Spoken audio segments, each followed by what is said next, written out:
现代台语版圣经提多书第1章，我是保罗，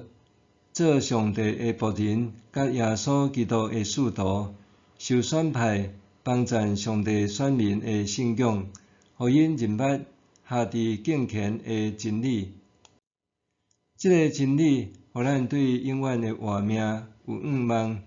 就是未讲白贼的上帝伫万世以前应允要互咱的。伊伫时机成熟的时，通过信息的宣讲，将这个应允显明出来。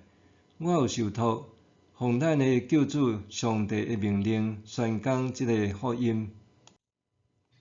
提多，我写批互你，伫咱共同的信仰，你是我真的囝，愿被上帝甲咱的救主基督耶稣赐你恩典甲平安。我甲你留伫克里特，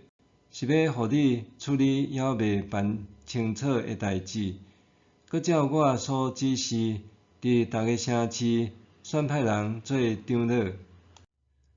做长老的着无通指责，只有一个某，囝儿拢是信徒，搁无人控告是放荡还是毋顺服。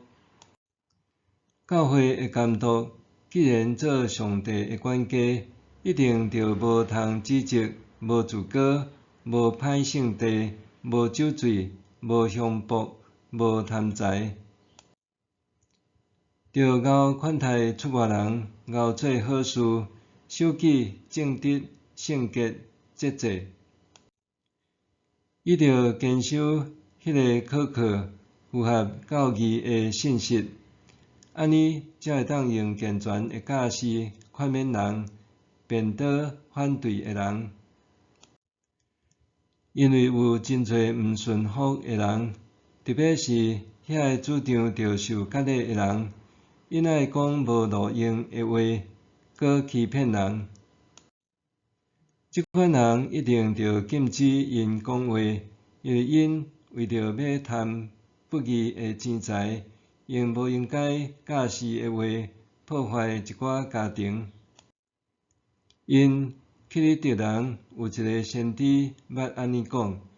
克里特人爱讲白贼是凶恶的野兽，贪食搁贫惰。